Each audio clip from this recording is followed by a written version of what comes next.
छो के देखा तो हैरान हो गया। बोला ये तो मैं शरीर भी नहीं हूँ, मन भी नहीं हूँ, इंद्रियां भी नहीं हूँ, अरे मैं तो आत्मा हूँ। ऐसा आत्मा का अनुभव उसी दिन किया है उसने 16 साल में। तो तुम भी जब भी वांधा होएगा, फ्री होएगा माया से, तभी तुम्हारा ऐसा अभ्यास चलेगा। जब तुम्हारी माया में ही वृत्ति है, इच्छा वासना उठती है, तुम रोकते रहते हैं। इच्छा क्यों उठती है? क्योंकि जगत को मिथ्या नहीं जाना। जगत को जो सत्य मानेगा तो उसको इच्छा उठेगी। जैसे मृग तृष्णा के जल को तुमने सत्य माना है तो तुमको इच्छा उठेगी कि मैं पानी भर के उधर से प्यास बुझाऊं। घड़ी घड़ी लोटा लेके जाएगा, लेकिन एक बारी देखेगा तो उधर पानी नहीं है। पीछे चाहे पानी देखने भी आवे तो भी ज्ञानी नहीं जाएगा, क्योंकि समझेगा उधर है ही नहीं पानी, है ही वाड़ी रहता है।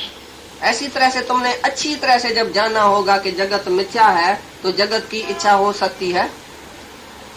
जरूर तुम सत्य मानता है तभी तो इच्छा होती है। पीछे बैठ के रोकता है इच्छा को। Suppress the desire is also a desire. तुम सप्रेस करता है डिजायर को, ये कोई इच्छा को रोकने का ढंग नहीं है। सप्रेस नहीं करो, नई इच्छा को फुल करो, भोगो, नई इच्छा को सप्रेस करो। जैसे सांप होता है, कोई डंडा लगाता है, कोई इसको दूध पिलाता है, दूध पिलाएगा तो भी तुमको खाएगा, डंडा लगेगा तो भी तुम्हारे गले में आएगा। सांप को चाहिए बंसरी। तुम ऐसी बंसरी सुनाओ इसी मन को, जो मन में उधर ही शांत हो जाए, मर जाए, खलास हो जाए।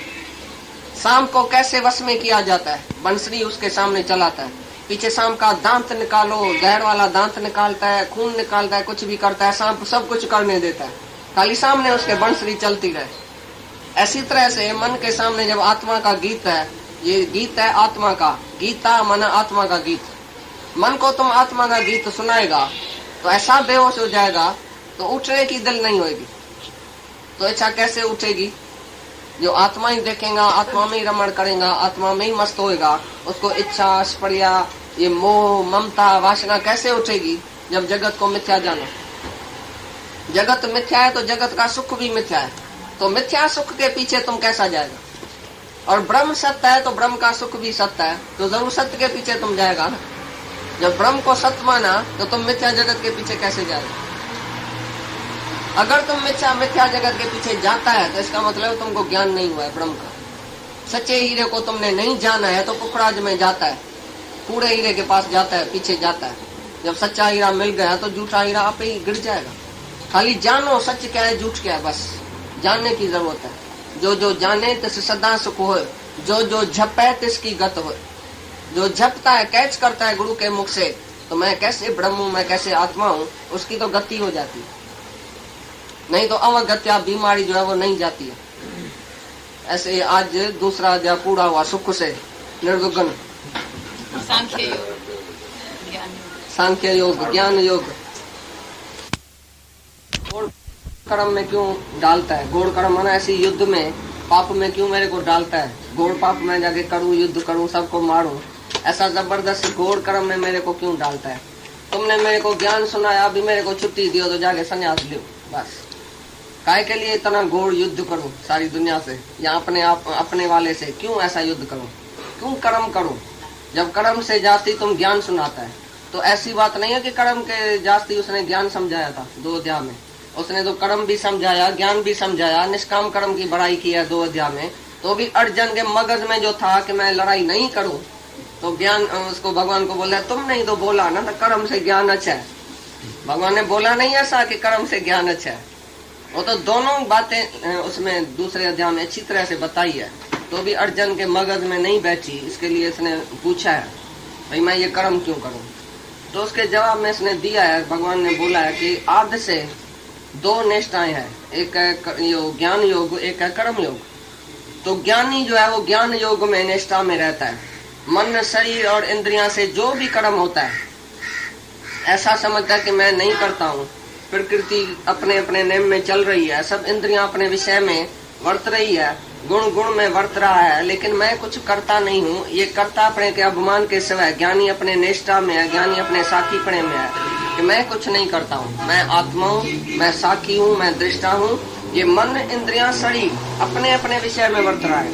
मन का धर्म है संकल्प विकल्प। इंद्रियां जो जो विषय में वर्त रही है, जो जो इंद्रियों की विषय उसी में वर्त रही है ऑटोमेटिकली। मैं कुछ नहीं करता हूँ, ऐसा ज्ञानी को अंदर में निश्चय है। यह ज्ञान योग पक्का जिसको है। पीछे दूसरा बताया कर्म योग। कर्म योग आगे बताएगा आपको। माना निष्काम, निष्काम भाव से कर्म। फल और आसक्ति को त्याग कर भगवत आज्ञा अनुसार केवल भगवत अर्थ सम्मत बुद्धि से कर्म करने का नाम निष्काम कर्म योग है।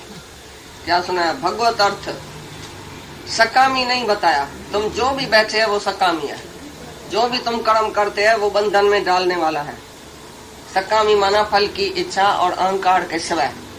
और भगवत अर्थ तुम कर्म नहीं करते हैं, मैं इसके लिए करता हूँ, बेटे के लिए, स्त्री के लिए, धन के लिए, फलाने के लिए, अपने सुख के लिए, अपने वाले के सुख के लिए करता हूँ। तो तुमको मैं और मेरा और सकाम कर्म ही तुमको अच्छा लगता है और तुम सकाम कर्म में ही है, इसके लिए तुम बंधन में जाता है, जन्म मरण के चक्कर में जाता है। लेकिन निष्काम कर्म क्या बताया? समत्व योग। पहले तो तुम अपने को आत्मा, सर्व को आत्मा समझो और दुख में, सुख में, लाभ में, हानि में, मान में, अपमान में, ये जो द्वंद्व है उसमें तुम एकता में रहो, समता में रहो। और जो भी तुम कर्म करो भगवत अर्थ, जैसे भगवान के लिए ही करता हूँ। जैसे स्त्री पतिव्रता अपने पुरुष के लिए सारा दिन सोचती है, मैं क्या करूंगा, अरे कितने बजे आएगा, ये बनाऊंगा, ये बनाऊंगी, ऐसा करूंगी, ऐसा करूंगी। सारा दिन उसको पति याद है और उसकी सारा बर्तन याद है, भाई मैं कैसे उसकी सेवा करूंगी, अपने आप को ही भुला देती है। ऐसी तरह से तुम भगवत अर्थ कर्म करो तो अपने आप को भुला दियो, मैं तो हूं ही नहीं जो करता हूँ, और भगवान के लिए ही करता हूँ। भगवान की आज्ञा, भगवान की आज्ञा क्या है? भगवान की आज्ञा कौन सी है? तो सब में मेरे को देखो और सबके लिए तुम सेवा करो, सबकी, ऐसा नहीं अपने वाले की। सेवकों के, ब्रह्म उपासकों के, और सब में ब्रह्म देख के एक एक की पूजा करो। जो भी जिसकी सेवा सामने आवे, कैसी भी सेवा सामने आवे, वही करते हुए तुम्हारा निष्काम कर्म माना निष्कामता से तुम्हारा अंदर निष्काम हो गए। पहले ऐसा नहीं पहले तकड़ा हो गए कर्म करो और अंदर निष्काम तुम है ही नहीं। अंदर है तुम सकाम और पहले किया कर्म, तकड़ा जगह सत्कर्म किया। तो अंदर क्या है? मेरे को फल चाहिए, मेरे को प्रशंसा चाहिए, मेरे को दूसरे जन्म में ऐसा स्वर्ग चाहिए। अच्छा, इसको ये करूंगा तो ये फिर मेरे को करेगा, इसको दूंगा तो ये फिर मेरे को देगा। तुम्हारे अंदर में फल की इच्छा, अहंकार है, मैं करने वाला हूँ, तो तुम कैसे निष्काम करेगा? इसके लिए पहले इसने ज्ञान सुनाया, भाई तुम आत्मा है, तुम शरीर नहीं है।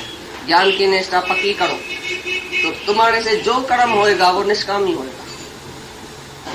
तो ये बोलता है, तो एक है ज्ञान, दूसरा निष्काम कर्म। तो शरीर से तो तुम जरूर कोई ना कोई तो कर्म होएगा ही, शरीर तो बिना कर्म से रह नहीं सकता है। तो कर्म तो होता ही है, लेकिन तुम बोलता है मैं करता हूँ और स्वार्थ से और सकामी कर्म में तुम बिजी है, इसके लिए तुम जन्म मरण के चक्कर में आता है। ये बोलता है तुम सकामी नहीं पर निष्कामी हो जाओ। ये जिज्ञासु के लिए साधन है निष्काम कर्म। जब तुम इधर आता है तो तुम्हारे से भगवान निष्काम कर्म करवाएगा। भाई पहले तुम निष्काम हो जाओ, पीछे तुम्हारे से निष्काम सामने आएगा। पहले अंदर में तुम निष्काम हो जाओ, पहले अपने को देखो, भाई मेरे को अहंकार है करने का, मेरे को याद आता है कि मैं करता हूँ, मैं किसके लिए करता हूँ, कौन है दूसरा जिसके लिए करता हूँ, भगवत अर्थ करता हूँ या और इसके लिए करता हूँ। जब तुम दूसरे के लिए करता है, एक किसी को मनुष्य देख के भाई मैं इसके लिए करता हूँ क्योंकि ये गरीब है, क्योंकि ये अनाथ है तो मैं इसके लिए करता हूँ, तो तुम अनाथ और गरीब देखेगा तो फिर कर्म में आ जाएगा, बंधन में आ जाएगा। लेकिन भगवत अर्थ माना भगवान ही भगवान है, उसकी तुम सेवा कर रहा है। ब्रह्म का उपासक ब्रह्म की उपासना करता है, माना सब ईश्वर है, सब ब्रह्म ही ब्रह्म है। तुम उसकी सेवा करो, पूजा करो, एक एक की, एक एक में ब्रह्म देखो पहले। तो उसके लिए जो सेवा करेगा वो समझेगा मैं नहीं करता हूँ, और ये ईश्वर की शक्ति है और सामने वाला भी ईश्वर ही है, परमात्मा ही है। तभी तुम निष्काम भाव से कर्म शुरू करेगा। तो निष्काम कर्म जो है वो अंतःकरण की शुद्धि के लिए है। जिज्ञासु के लिए निष्काम कर्म बहुत जरूरी है, क्योंकि तुम सब सकामी कर्म में बिजी है अभी तक। सकामी कर्म कैसे छूटे? जब तुम निष्काम शुरू करेगा, औरों के लिए जियो। देखा ना अभी दादा ने क्या बताया, दादा की बात। भाई दादा जब भी कोई भी आता था अचानक, दादा मेरा ये काम है, दादा मेरा ये काम है, मैं बड़ा दुखी हूँ, मेरे को इसने बहुत सताया, मेरे को उसने ऐसा किया है, मेरा देवर पैसा खा गया है, वकील कोई नहीं है, वकील बहुत बड़ी फी लेता है। बोले मैं चलता हूँ वकील के पास, मैं चलता हूँ डॉक्टर के पास, मैं चलता हूँ तुम्हारे अस्पताल में, मैं इधर करता हूँ। तुम मेरे को अच्छी तरह से जानो, 24 घंटा मैं फ्री बैठा हूँ तुम्हारे लिए, जो भी काम तुम्हारा होवे मेरे लिए रखना। तो ऐसा समझता था ये भगवान आया है, अभी मैं भगवान के काम में जा रहा हूँ। ऐसा नहीं है विधवा आई है, ये फलानी माई आई है, ये दाई आई है, नहीं, ये भगवान आया है हमारे लिए। भाई ये निष्काम कर्म जो सामने आता है किसके? निष्कामी के। निष्कामी के सामने निष्काम कर्म आता है, सकामी के सामने सकाम कर्म आता है। तुम सकामी है तो तुम्हारे सामने सकाम कर्म ही आएगा। तुम्हारी स्त्री, तुम्हारा बेटा, तुम्हारा फलाना, तुम्हारा चीरा ही आएगा सामने, और उसी के बंधन में तुम बंधता जाएगा और मोह में फंसता जाएगा। माना औरों के लिए तुम जीता है या अपने लिए खाली जीता है? मैं और मेरे के लिए जीता है सब आदमी जो भी बैठे हैं। तुम्हारा धन, तुम्हारा मन, तुम्हारा तन किसके लिए है? तन भी तुम्हारा इसी संबंधियों के लिए है, बस अपने ही संबंधी के लिए। और मन में भी वही पड़ा है रात दिन, मेरा बेटा कब सुधरेगा, मेरी स्त्री कब सुधरेगी, मेरा धन ये कैसे मैं यूज करूं इस बेटे बेटी के लिए, मैं कैसे इसको अपने पांव पर रखूं, मैं कैसे इसको बढ़ाऊं, मैं कैसे इसको पढ़ाऊं, ये कैसे कभी डॉक्टर होगा, कभी वकील होगा, मेरा बेटा कभी सुधरेगा। बस मेरी स्त्री, मेरा बेटा, मेरा धन, उसी में ही तुम्हारी छोटी छोटी दुनिया में तुम फंसे पड़े आए। या तुम कभी बेहद की दुनिया में आया है? कबीरदास ने बोला हद चलिया हर कोई, बेहद चलिया न कोई, बेहद के बाजार में खड़ा कबीरा रोज। भाई हद में सब बैठे हैं। इतना टाइम हम शरीर में ही हद में ही बैठे थे, मैं और मेरे की हद में। बेहद चलिया न कोई, बेहद में कोई आया ही नहीं है। जब बेहद में पहुंच गया कबीरदास तो पीछे रोने लगा, तो मेरा 40 साल हद में कैसे आ गया। मैं भाई 40 साल के बाद उसको ज्ञान लगा था। बोला 40 साल ही मैंने हद में गंवाया, शरीर में गंवाया, पछताया है, रोया है कबीरदास ने। तो बेहद का मजा जब तुमको आएगा तो तुम हद में बैठ नहीं सकेगा, बहुत दुखी होएगा, हद में घुटन होएगी, हद में। बेहद का मजा लियो, सर्व को प्यार करो, सर्व के लिए जियो। जिसका काम सामने आवे वो निष्काम भाव से तुमने किया, माना तुम निष्कामी है। जो भी सामने कर्म आता है करने योग्य कर्म वही है जिसमें तुम फल की इच्छा और अहंकार नहीं रखो, और दूसरे के हित के लिए, दूसरे के भलाई के लिए। तुम अपनी भलाई नहीं सोचो। जो भी तुम कर्म करता है पहले पहले तो अपनी भलाई सोचता है, मेरी भलाई होएगी, मैं न इतनी धूप में जाऊं, मेरे को क्या मिलेगा, आज नहीं जाऊंगा कल जाऊंगा, आज मेरे को सिर में दर्द हो जाएगा, धूप में जाऊंगा, इतनी बरसात में मैं क्यों जाऊं, इतनी रात को मैं क्यों जाऊं, मेरे को क्या मिलेगा जो मैं दूसरे के काम में पड़ूं, दूसरे के इसमें काम में मैं क्यों लगूं। भाई अपने बेटे का काम होगा तो आधी रात को भी जाएगा। एक माई बॉम्बे से नासिक में रोज अपने मर्द के लिए खाना लेके जाती थी, क्योंकि नासिक के जेल में वो पड़ा था। अभी इमरजेंसी हुई ना तो मर्द उसका नासिक के जेल में जाके पड़ा। तो इधर से खाना सुबह को 6 बजे तैयार करके ट्रेन में निकलती थी, 4 घंटा ट्रेन है, उधर जाके पहुंच के उसको खाना गरम गरम दे के फिर शाम को आती थी। हमने उनसे पूछा तुम गुरु के लिए ऐसा कर सकती है? अच्छा गुरु भी छोड़ो, दूसरे के लिए करेंगी, किसी के लिए करेंगी? गुरु के लिए ही नहीं करेगी तो दूसरे के लिए क्या करेगी? पहले दूसरा कोई ऐसा बीमार है, दुखी है, नासिक में बैठा है, उसको भाई खाने पीने की तकलीफ है, तुम जा सकती है? ये ऐसा काम तुम्हारा। उसमें वो बीमार हो गई माई, बीमार होके कल वो मर गई। एक शाक लगा तो वो जेल में गया, और एक उसके लिए सारा दिन आना जाना, उसी में ही वो बीमार होके खलास हो गई। तुम तो बोलेंगे उसका प्रेम था बड़ा। ये प्रेम होता है या मोह होता है या सकामी होता है? उसमें अगर वो निष्काम होती थी तो उसको जरूर खुशी आती थी, पर भगवान उसको ताकत देता था, और गिरता है उसी के प्यार में। You fall in love but we rise in love. हम जो भगवान के प्यार में ऊपर चढ़ते हैं, सर्व के प्यार में हम ऊपर चढ़ते हैं, हमारी उन्नति होती है, प्रोग्रेस होती है, मानसिक चाहे आत्मक उन्नति होती है। और तुम जो एक के प्यार में, ये मेरी स्त्री, ये मेरा बेटा, ये मेरा धन, ये मेरा मकान, ये मेरी बहन, ये मेरा भाई, छोटे छोटे दायरे में जो तुम बैठे हैं तो फंस जाते हैं बंधन में। तो सकामी कर्म बंधन में डालता है, और निष्काम जो है वो उसका वो साधन है मुक्ति का। जिज्ञासु के लिए निष्काम कर्म में अंतःकरण की शुद्धि होती है, और ज्ञानी तो है ही निष्काम स्वाभाविक, उसको निष्काम करना नहीं पड़ता है, वो तो है ही निष्काम, तो उसको तो सिद्धि हो गई निष्काम की। और तुम जो जिज्ञासु आते हैं, तुमको निष्काम होना है। सकामी कर्म जो है वो तो बंधन में डालने वाला है, निष्काम में मुक्ति मिलती है। तो ये दो बातें अभी भगवान ने कही, तुमने समझी अच्छी तरह से? समझा? हाँ, तो नहीं पूछा, समझ में आया सजी गाल? रग जो जाती है ना वो खाली मेरे में जाती है, मेरे में जाती है। 7 चमड़ियों के अंदर तुम्हारा मोह फंसा पड़ा है। ये मेरा है, ना कर अब तू मेरा मेरा। ये अहमता ममता करता ये रोग है, ये बीमारियां हैं। मैं हूं, ये मेरा है मेरा, ये ईगो है, ये अभिमान है। जो ईगो लेस है वही थॉट लेस है, वही एक्शन लेस है। तुमको ईगो है कि मैं हूं तो तुमको ख्याल जरूर आएगा मैं हूं तो मेरा जरूर है, मैं हूं तो मैं करता भी जरूर हूं।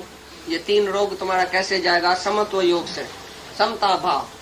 ये जो गीता में घड़ी घड़ी बोलता है समत्व योग, समत्व योग, माना मैं आत्मा हूं और सब आत्मा ही आत्मा है। समान वृत्ति, समान दृष्टि में जो तुम कर्म करेगा वो निष्काम भाव से ही करेगा, भगवत अर्थ, भगवान की आज्ञा से, भगवान के लिए। ऐसा समझो ये सब भगवान ही भगवान है, भगवान के लिए ही सब तुम करता है। तुम स्त्री और बेटे के लिए नहीं, लेकिन भगवान के लिए करो, तो भगवान के लिए तुम सर्व में भगवान देख के तुम निष्काम हो जाए। सारी दुनिया से तुम्हारी बरादरी हो जानी चाहिए। सारी दुनिया तुम्हारी बरादरी है। जात हमारी, आत्मा, परमेश्वर, परिवार, ये सारा परिवार हमारा है। तुम कहां कहां से आते हैं हम तुमको पहचानते हैं, लेकिन तुम हमको नहीं पहचानते। हम समझते ये सब मैं हूं। मैं पहले से ही पहचानता हूं कि तुम मैं ही हूं। और तुम, ये किसकी लड़की है, ये किसका बेटा आया है, ये किसका नाठी आया है। हम नाठी और बेटा देखता ही नहीं है। जो भी आता है मैं ही तो हूं, मैं ही तो। सारी सृष्टि को मैं पहचान गया हूं क्योंकि मैं हूं। तो ये सारी बरादरी मेरी है। परमेश्वर, परिवार, ये सारा परिवार परमेश्वर है। तुम तो सूंघ के नाक से ये मेरा बेटा है, ये तेरा बेटा है, ये इसका है, ये उसका है। मैं अपने बेटे को प्यार करूंगा, दूसरे को क्यों करूं? हमारा बेटा मलाई खाए, दूसरा बेटा क्यों खाए? जेठानी का बेटा भी क्यों खाए, देवरानी का बेटा क्यों खा जाए मलाई? मेरा बेटा खाए तो मोटा हो जाए। सबको अपने अपने बेटे की चिंता है कि कैसे वो मोटा हो जाए, लेकिन वो मोटा होएगा ही नहीं। तुम्हारे मोह वाली जो नजर है वो जहर की नजर है। तुम जब भी मोह से किसको देखता है मेरा बेटा, वो पतला हो जाएगा, वो लाल होएगा ही नहीं। तो मोह से उसको मलाई खिलाओ तो भगवान क्या करेगा? खून से पानी बना देगा। और तुम दूसरे को मलाई खिलाओ तो पानी से खून हो जाएगा। तुम दूसरे को खाली पानी पिलाओ